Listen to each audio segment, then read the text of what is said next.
Welcome everybody, it's Mosey the Must See, and we are all happy tonight because the Cowboys beat the Jets 30-10.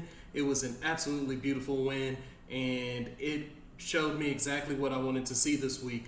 Last week, the defense and special teams got off to a fast start, so the offense didn't have to do anything. The offense just had to take care of the ball, not lose the game. Pretty much that was it, in which we won that 40-0.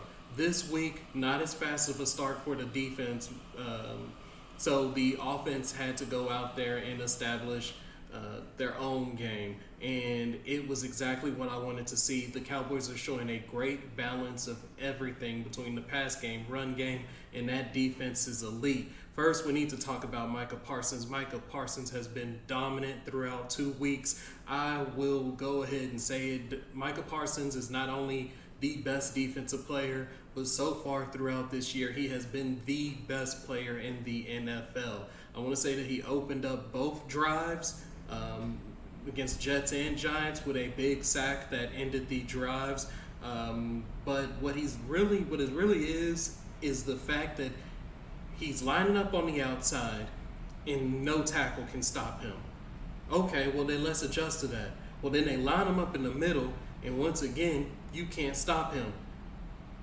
He's throwing linemen like nothing. I know we've all seen that hook move that he does where he comes up under and he just tosses the lineman. That is ridiculous, especially when you're talking about him on the edge and you're talking about the speed, the bend, the flexibility he has. And then we're talking about him playing in the middle of the line, and we're talking about him playing with power. That dude is absolutely ridiculous. It doesn't make sense.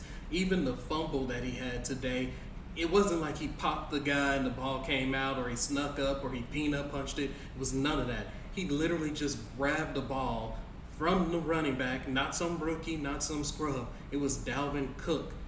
Grabbed it from him and just took it. This is mine now. That is ridiculous.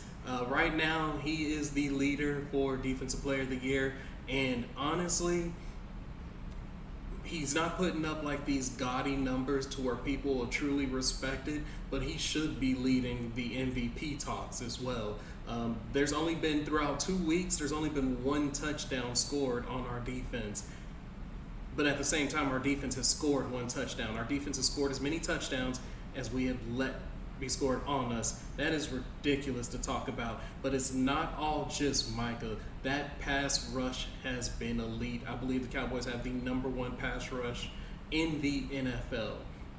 You have Micah Parsons on one side, and Micah is just destroying the line. You have DeMarcus Lawrence on the other side. DeMarcus is doing what he needs to do. Hold on, what happens when they get tired? We have Fowler coming in, and he's making plays. We have Golston. We have so many people. And then in the middle, we have Hankins, Odigizua, Mozzie Smith. They're all coming in, making plays, and making things tough. Speaking of the Rook, people are going to want to know, what did he look like today? The Rook, I think he looked solid as far as being a powerful person. However, there are some flaws that I saw today that we need to talk about. Mozzie Smith, he is the last person off the ball every single time. I was paying attention to that.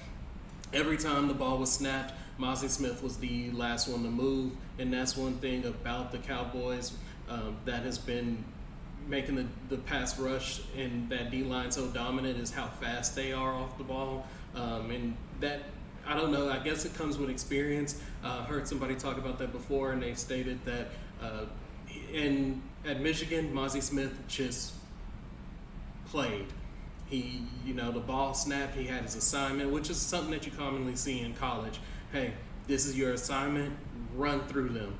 That's what you do. Whereas in the NFL, you have to react, then do what you need to do. And that part is kind of struggling. You can see it.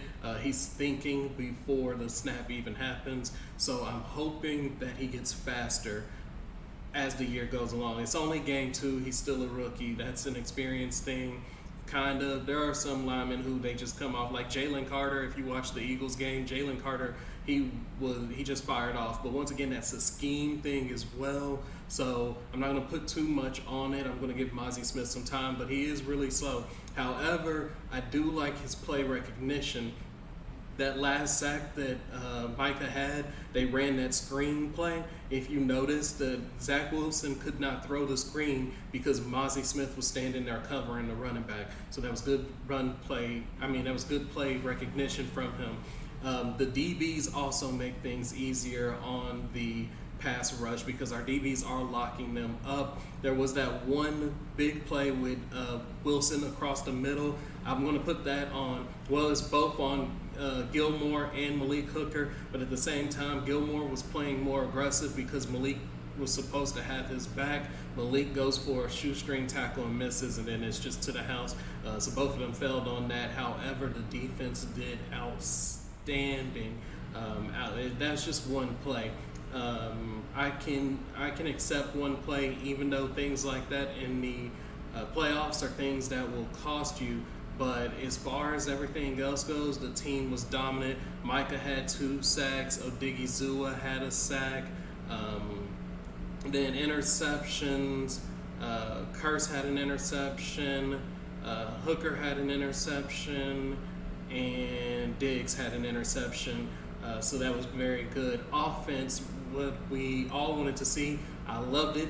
Dak hasn't had, last week Dak didn't really do much. Now, before we talk about the offense, because a lot of people are going to say, oh, it's the Jets. I keep hearing this. Every time the Cowboys win, I have to hear about how, oh, it's the Giants. Oh, it's the Jets. Well, today, the Giants won. All right, so let's get that out the window. That the Giants are 1-1. They beat the Cardinals 31-28. All right. Well, that has nothing to do with the offense, but that has to do with the Giants are a playoff team, so we got to put some respect on that. Now, the Jets, however, last week had the Bills. Josh Allen threw for 236 yards, 1 touchdown, 3 interceptions. His best running back, James Cook, had 12 carries, 46 yards. His number 1 receiver, Stephon Diggs, had 10 catches, 102 yards, and a touchdown. That was a big game. No disrespect on that one. Stephon Diggs went off still. But that's what the Jets did.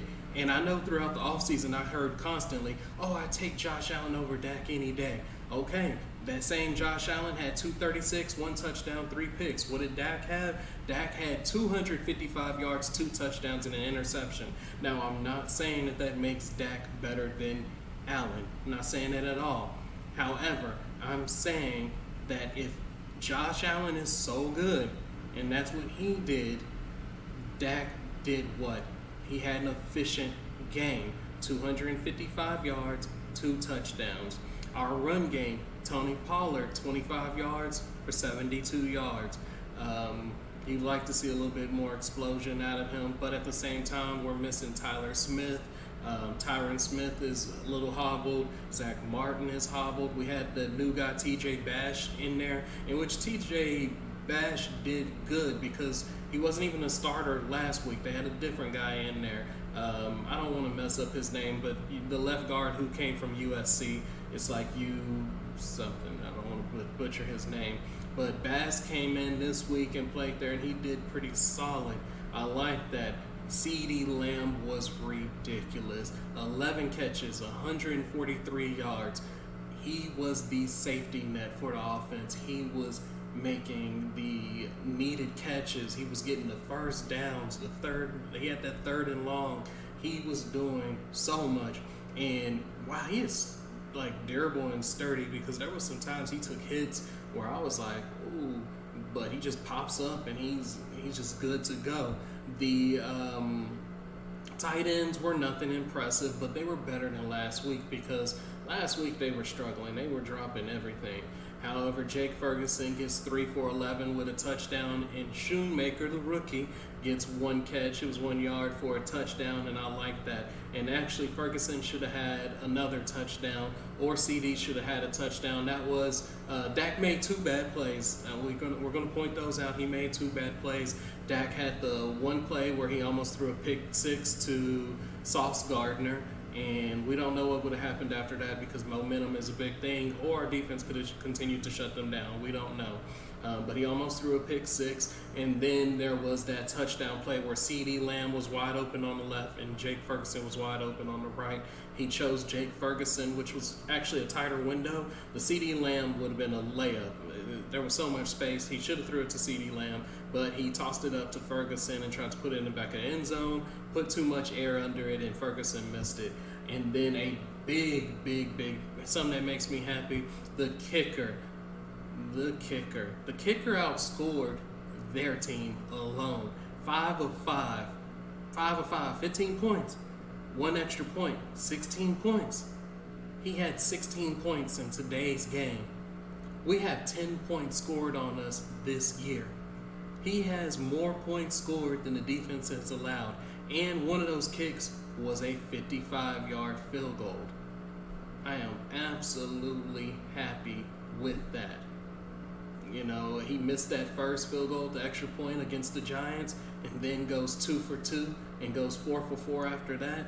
So on the year, he's 7 for 7 and 5 of 6. I'm good with that. That makes me happy. So, and then we already know Anger, our punter. It's a Pro Bowl punter right there. Beautiful every time. I think he averaged 51.7. He had one inside the 20. Absolutely great game. That was everything that I loved to see. Dominant performance. Now, I will say that the NFC East, to give you a recap on them, Philadelphia 2-0, Giants 1-1, Redskins 2-0, Cowboys 2-0. Our division is 2-0, 2-0, 2-0, 1-1. That is a 7-1 division. NFC East is still the number one division. So, taking a win over the Giants, that dominant 40-0 win, I don't take that lightly. Yeah, they beat the Cardinals, and everybody's going to say that the Cardinals are in the Caleb Williams sweepstake. Okay, I don't care. A win is a win. This is the NFL. These are pro players. That's all that matters to me. We did have our flaws, but overall, great game. Loved everything about it. Tell me what you thought about the game. Also, like, comment, share, subscribe, and we're out.